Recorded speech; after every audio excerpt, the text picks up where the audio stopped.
Bismillahirrahmanirrahim. Assalamualaikum warahmatullahi wabarakatuh.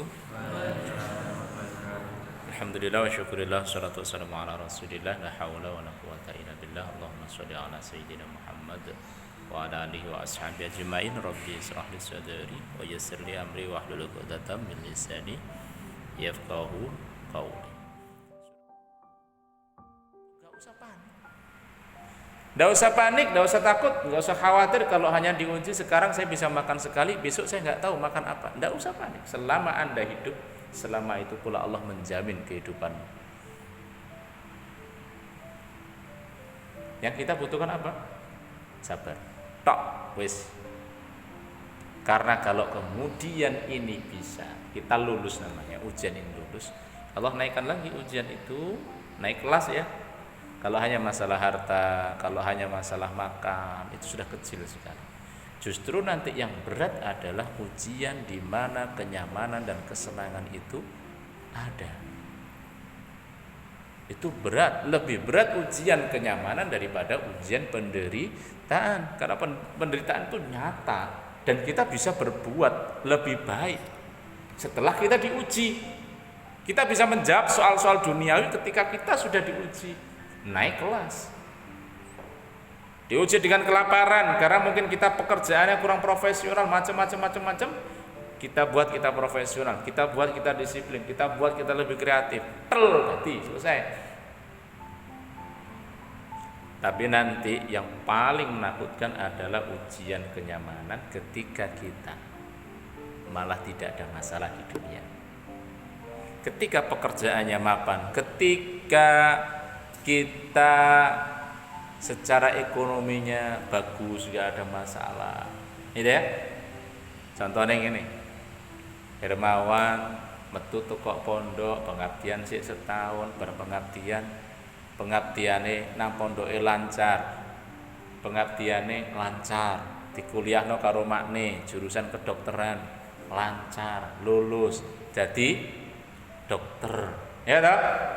Koas lulus lancar, habis itu kemudian nikah oleh bojo sing ayu, ya podo-podo doktere, nikahlah dia, jebret lancar, rumah tangga lancar, duwe anak brojol 10, lancar, sehat kabeh, ya sehat kabeh, terus semuanya serba lancar.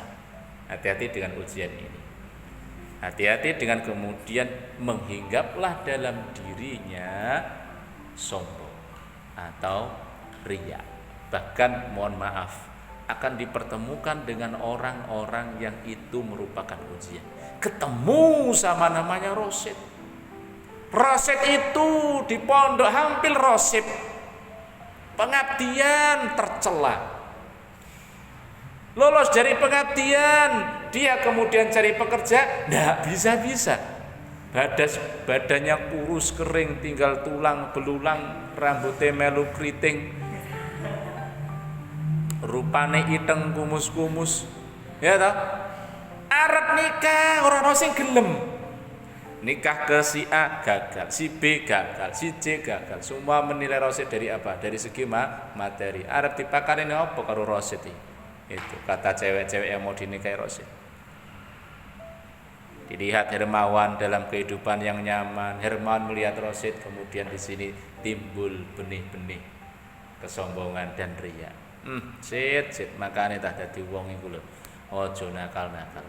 Makane dadi wong iku lho, aja neko-neko. Makane dadi wong iku lho kerja keras kaya aku lho. Ya aku iku lho pinter, utakku cerdas. Rupaku yo gak patek elek, bojoku yo ayu. Kowe iki ora payu-payu.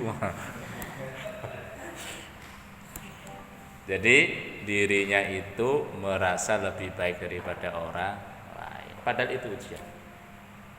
Yang lebih berat itu yang seperti ini. Gitu ya Mas ya. Kalau antum nanti itu diuji hanya sebatas ini, sudah tahu kuncinya apa?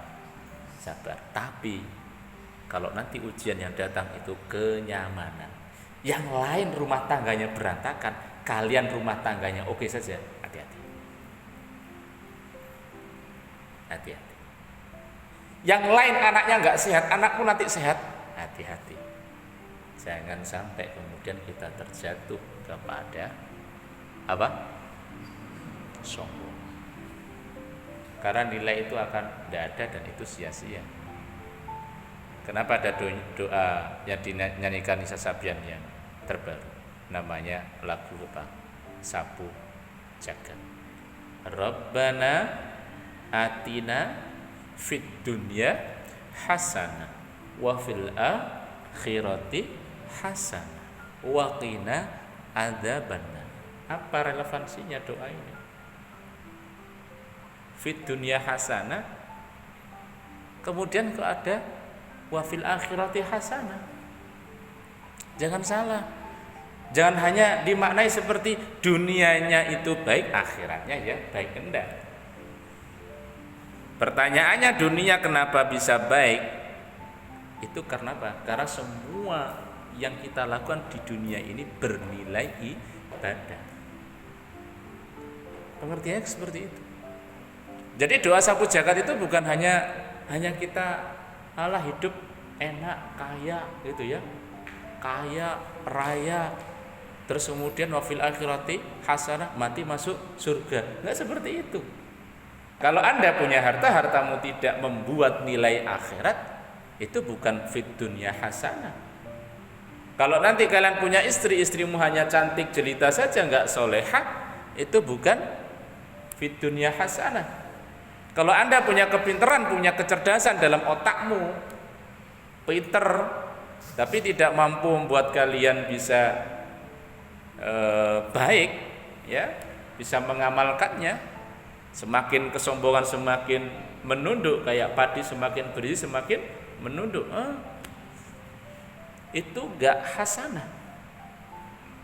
Jadi fit dunia hasanah itu artinya apa? Seluruh kehidupan kita di dunia ini jadikan bernilai pahala di akhirat. Maka fit dunia hasanah wa fil akhirati juga hasanah. Dan akhirnya juga apa? Waqina adzabannar. Itu makna yang menurut saya perlu dipahami oleh semua santri. Kalau kita berdoa sapu jagat harus itu. Ya, hidup kita harus betul-betul baik. Baiknya apa ukurannya? Nilainya adalah akhirat. Apapun itu tanpa terkecuali. Dimanapun kita tanpa terkecuali.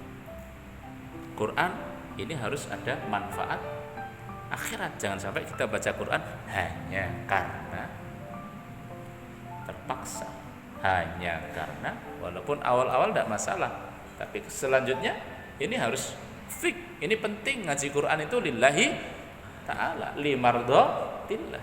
Hafalan limardhatillah. Antum bisa kultum limardhatillah. Antum bisa ceramah limardhatillah. Bahkan antum nanti makan tenagamu itu limardhatillah. Itu namanya fid dunya hasan. Nah, doa ini aplikasikan dalam kehidupan sehari-hari.